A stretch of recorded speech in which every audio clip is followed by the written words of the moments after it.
Bienvenidos y bienvenidas a este octavo episodio de esta lista de reproducción de estilo podcast, donde analizamos de manera, en una especie de monólogo, temas sobre teorías, conceptos, filosofías, etc. En este episodio vamos a tratar sobre la tradición versus el pragmatismo. Y antes de entrar de lleno a hablar sobre este tema en concreto, vamos a dejar claro que este vídeo es una opinión personal mía. Es una opinión personal, con lo cual no es, por así decirlo, la forma en la que se tenga que hacer siempre. No debería de ser así en todos los gimnasios, no estoy diciendo yo que tenga la verdad absoluta, es una opinión personal que yo tengo a 24 de marzo de 2020, que es cuando estoy grabando esto, y que puede ser sujeta a cambios, porque creo que todo el mundo tiene derecho a cambiar de opinión. Pero bueno, es la forma en la que yo trato este tema en mi cabeza, es la forma en la que yo analizo este problema e intento darle algún tipo de solución o por lo menos paliar sus efectos en clase, en el día a día. Y vamos ya a tratar sobre el propio tema en cuestión, ¿no? Tradición versus pragmatismo. Vamos a definir tradición y vamos a definir pragmatismo, literalmente de la RAE, lo voy a leer. La tradición es, según la primera sección de la RAE, la transmisión o comunicación de noticias, literatura popular, doctrinas, ritos, costumbres, etc., que se mantiene de generación en generación. Y el pragmatismo es por la segunda sección de la RAE, es la tendencia a conceder primacía al valor práctico de las cosas sobre cualquier otro valor. Dicho un poco de manera un poco más simple, la tradición es aquello que se mantiene de generación en generación y se acaba convirtiendo en ley, ¿no?, por uso y costumbre, y el pragmatismo es una forma de pensar que tiende a valorar las cosas más por su uso práctico que por cualquier otro valor, ya no sea ya solo tradición, sino cualquier otro valor. Si algo no es útil, se usa en el pragmatismo, y si algo es inútil o poco útil, se desecha, ¿vale?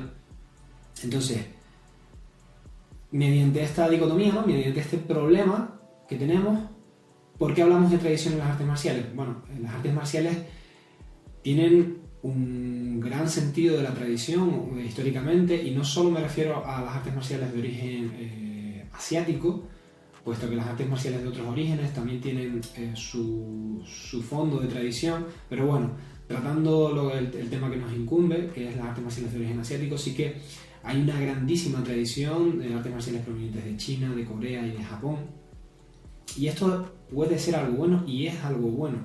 Creo que una de las cosas más bonitas de las artes marciales orientales es que nos ponen en contacto con unas culturas que son muy distintas a las occidentales, son muy distintas a las nuestras, ¿no?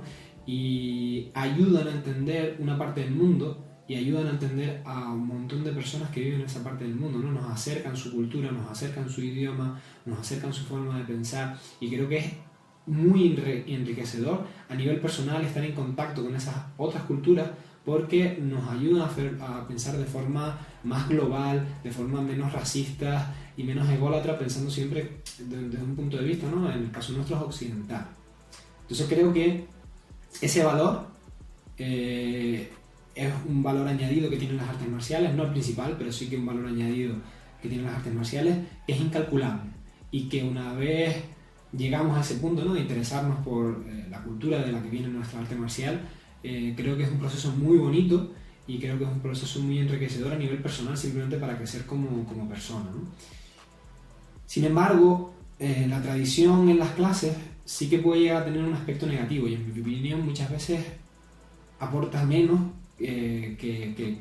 aporta menos cosas positivas que negativas, ¿no? Porque la tradición mal llevada puede restar muchísimas cosas. Yo tengo una serie de protocolos en los que, si una tradición cumple alguno de los 3 requisitos que voy a nombrar, no la hacemos en clase, y es la razón por la cual nosotros en clase, o por lo menos en mis clases, no hacemos determinadas cosas. A veces las explico, a veces ni me molesto en explicarlas, pero hay muchas cosas que ustedes ven que yo explico, pero que después no hacemos, y por qué no las hacemos las podemos explicar en este vídeo. La primera son 3 razones, las explico brevemente y después entramos a saco en cada una de ellas. La primera es: no hacemos ninguna tradición si entorpece la enseñanza del arte marcial. La segunda es si de alguna manera la tradición aumenta el ego individual y o colectivo. Y la tercera es si discrimina de alguna forma a algún colectivo. Y vamos a entrar una a una en cada una de estas normas que yo me he hecho en mi cabeza y que si no pasan alguno de estos criterios no se hacen en clase. La primera es si entorpece la enseñanza. Para mí esto fue clave. Para mí esto fue clave al empezar a dar clases, sobre todo, muchos de ustedes saben que yo empecé con niños, y el lenguaje es la herramienta más útil a la hora de enseñar cualquier cosa. Da igual si es una enseñanza más teórica o más práctica, física, me da igual. Pero el lenguaje, hablar el mismo lenguaje y que haya un rápido entendimiento, da una velocidad a la hora de aprender tremenda. Entonces, cuando nosotros empezamos a entrenar, sobre todo en artes marciales de origen japonés, que es las que yo más he practicado, hay un montón de temario, hay un montón de técnicas, posiciones, controles, agarres que tienen un nombre en japonés. Y cuando llevamos 15, 20, 30 años dando clases, esos nombres están grabados a fuego en japonés. Muchas veces ni siquiera los entendemos a nivel lingüístico, sino simplemente que los hemos repetido tanto que se nos ha quedado, ¿no?, en la cabeza, no lo estamos entendiendo a nivel lingüístico, sino simple y llanamente es la memoria. Y no hay ningún problema, nos dicen cualquier término en japonés y lo entendemos rápido y sabemos que nos están exigiendo. Pero les pido a todos los que llegan, sobre todo los que tienen más experiencia, que se retrotraigan a esa primera clase en la que les están explicando un simple Yoko Shiho Gatame. Y para los que me estén escuchando y no sepan lo que es un Yoko Shiho Gatame, seguro que lo han hecho. Si han hecho algo de suelo en su vida, han hecho un Yoko Shiho Gatame, pero ahora estarán, como decimos aquí, pescando. ¿Por qué? Porque no están entendiendo nada, porque hay una barrera lingüística que limita la capacidad de aprendizaje. Sin embargo, si yo digo control lateral, ahora todo el mundo se le enciende la bombilla y todos sabemos de qué estamos hablando, y es una posición de control básica o basiquísima, de las primeras que aprendemos. Entonces, nombrar a las cosas por su término en japonés es tradición y tiene una parte bonita, que es que si te esfuerzas un poquito, vas aprendiendo muy poco un idioma y vas desengranando aspectos, ¿no?, de lingüísticos prácticamente gratis, pero no es útil a la hora de aprender. Entorpece muchísimo el trabajo. Yo en 1 o 2 semanas, cuando le digo a un alumno que está empezando, que no ha hecho artes marciales nunca, mira, hazme bien el control lateral porque ves, te está fallando aquí, ya me está entendiendo. Pero para que me entienda, mira, cuidado con esa rodilla que la tienes mal en Yoko Shiho Gatame. ¿En qué? Vamos a tardar meses, o puede que incluso años, en que entienda que es un Yoko Shiho Gatame, que lo asocie al control que está ejerciendo. Entonces, vemos como a veces emperrarnos como profesores, en llamarlo todo por su nombre, encorsetan mucho la educación, y al final, en mi opinión, en artes marciales estamos para aprender a luchar, de manera más deportiva, más orientada a la defensa personal, pero al final todos hemos venido a luchar, a pasarlo bien sin duda, pero a luchar. Y tenemos que enseñar a luchar de forma segura y eficiente.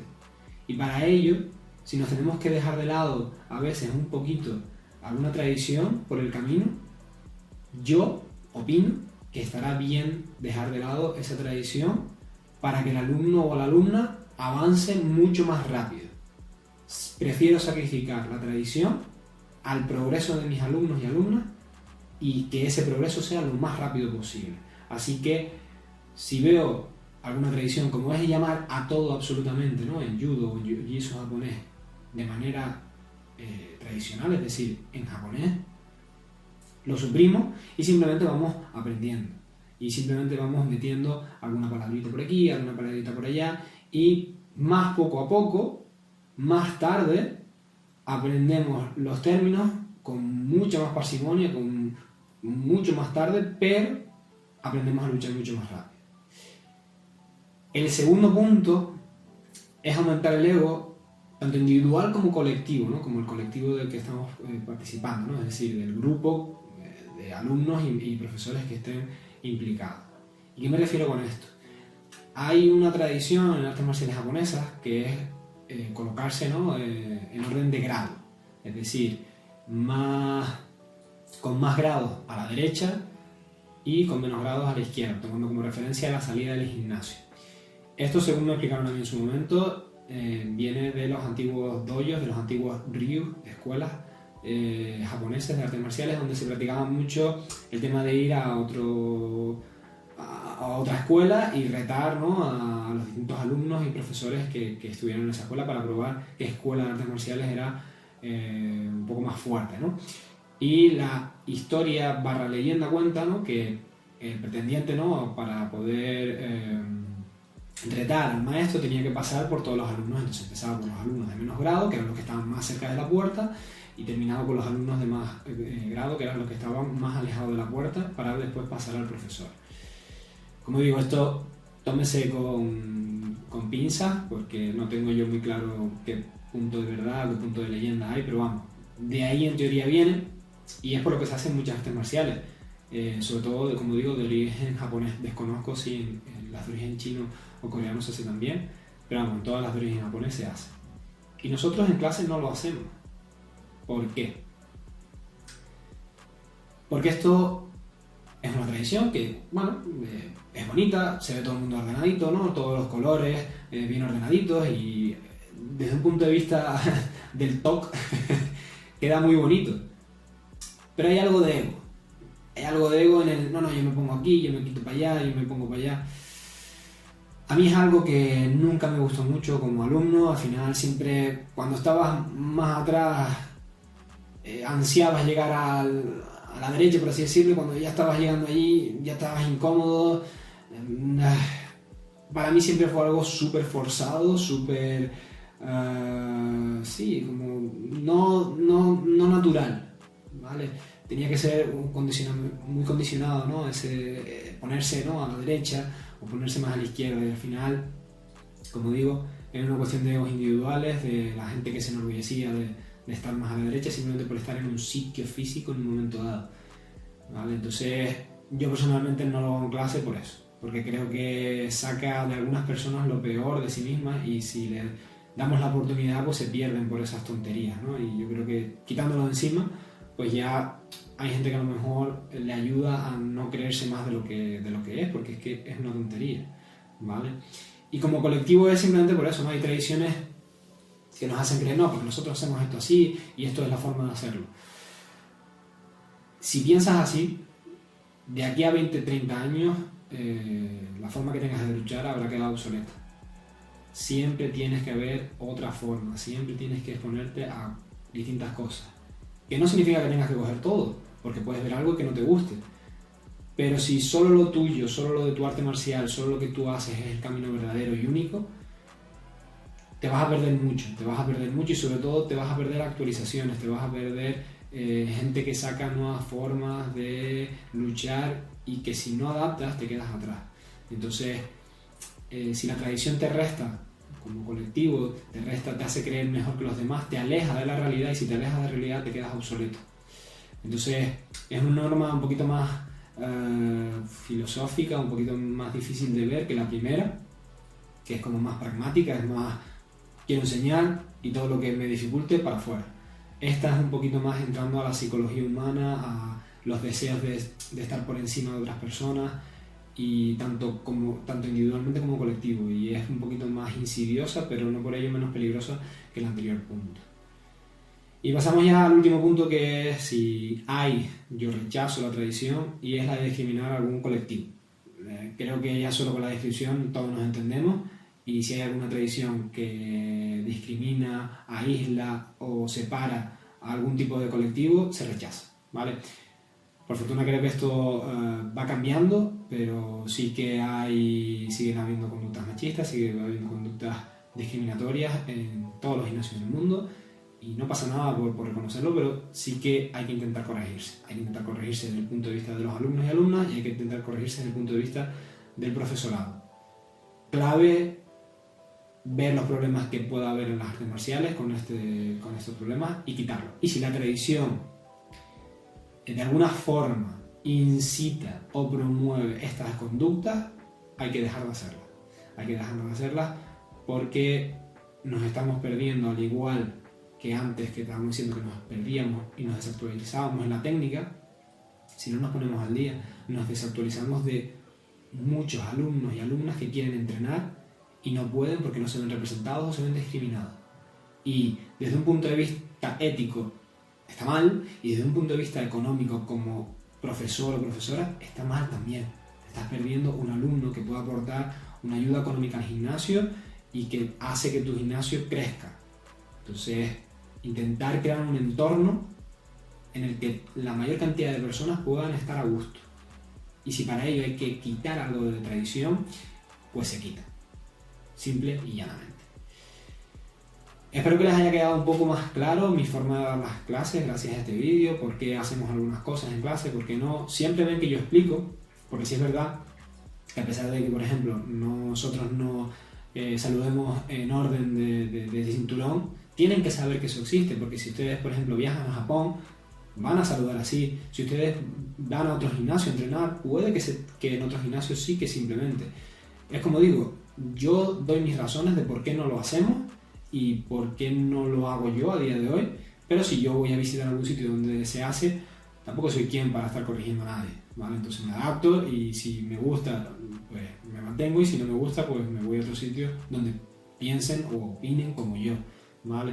Entonces simple y llanamente era eso, un poco que entendieran la problemática y cómo yo la afronto y cómo yo la manejo en clase. Espero que les haya gustado este vídeo, un poquito más de opinión personal, y nos vemos en el siguiente vídeo y a ser posible más pronto que tarde en tratarme. Un abrazo a todos y a todas.